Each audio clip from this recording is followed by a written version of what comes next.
Coba deh bayangin, gimana ya kalau ada satu jenis tanaman aja yang bisa mengubah hidup banyak orang sekaligus memulihkan lingkungan.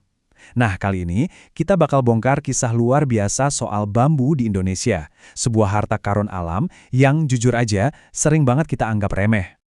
Oke, kita mulai dari angka ini, 157. Mungkin kedengarannya biasa aja ya, tapi angka ini adalah kunci buat ngerti betapa kayanya alam Indonesia. Karena inilah jumlah spesies bambu yang tumbuh di negara kita. Banyak banget kan? Dan ini baru permulaan ceritanya. Betul banget. Jadi ini bukan cuma angka biasa, ini statistik kelas dunia. Lebih dari 10% dari semua jenis bambu di planet ini ada di Indonesia. Fakta ini otomatis menempatkan kita sebagai pusatnya keanekaragaman bambu global. Sebuah tanggung jawab, tapi juga peluang yang luar biasa besar. Ya, kita semua tahu, bambu itu bukan hal baru. Udah jadi bagian dari budaya dan kehidupan kita sehari-hari. Tapi, seringkali potensinya yang sesungguhnya itu belum tergali maksimal. Nah, disinilah ceritanya jadi makin menarik. Karena ada inovasi yang masuk. Oke, sekarang ayo kita masuk ke inti ceritanya. Kita bakal jalan-jalan, seenggaknya secara virtual, ke Flores di Nusa Tenggara Timur.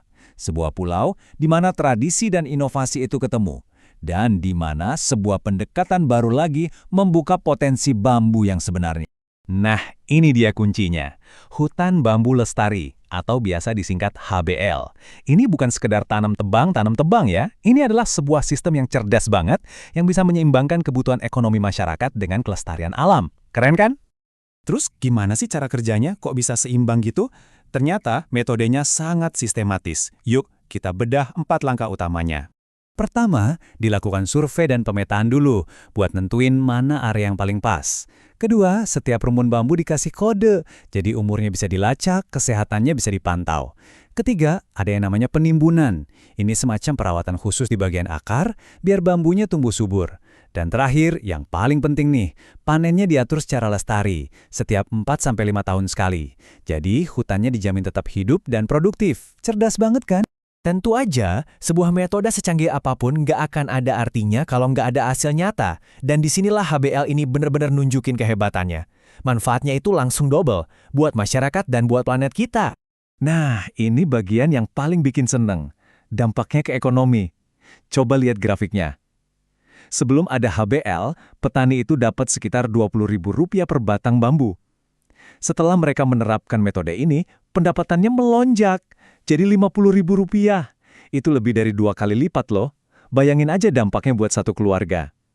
Ini bukan cuma angka, ini perubahan hidup yang nyata. Tapi ceritanya nggak berhenti di uang aja.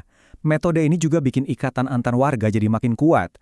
Karena mereka kerja bareng, ngelola hutan bambu ini sama-sama, rasa kebersamaan dan gotong royongnya itu jadi solid banget. Mereka berbagi tanggung jawab, sekaligus berbagi hasilnya. Dan ini dia sisi lainnya yang nggak kalah penting, manfaat buat lingkungan. Bambu yang dikelola dengan baik itu ibarat pahlawan super buat alam loh. Akarnya yang kuat itu mencengkeram tanah, jadi bisa mencegah erosi. Kualitas tanahnya jadi lebih bagus, penyerapan air juga meningkat, bahkan iklim mikro di sekitarnya jadi lebih sejuk. Sebuah kemenangan mutlak buat alam. Nah, dari sini kita bisa lihat gambaran yang jauh lebih besar. Kisah sukses lokal dari Flores ini bukan cuma soal bambu, ini bisa banget jadi model, jadi sebuah cetak biru untuk pembangunan berkelanjutan di skala yang lebih luas lagi. Coba deh kita pikirin ini sebagai infrastruktur hijau. Jadi, daripada kita membangun dengan beton yang merusak lingkungan, kita bisa mulai membangun bersama alam itu sendiri. Bambu dan metode HBL ini adalah contoh sempurna solusi berbasis alam untuk masa depan kita. Jadi, poin utamanya adalah ini. Metode HBL dari Flores ini ngasih kita bukti nyata. Bukti bahwa kita bisa loh memberdayakan ekonomi masyarakat lokal sambil pada saat yang bersamaan secara aktif menyembuhkan dan melindungi lingkungan mereka. Dua-duanya bisa jalan bareng. Ini akhirnya ninggalin kita dengan satu pertanyaan penting untuk direnungkan. Kalau sebuah komunitas kecil di Flores aja bisa menciptakan dampak sebesar ini, mungkinkah model bambu lestari ini bukan cuma salah satu solusi? Tapi bisa jadi ini adalah solusi kunci global yang selama ini kita cari untuk tantangan ekonomi dan lingkungan di masa depan?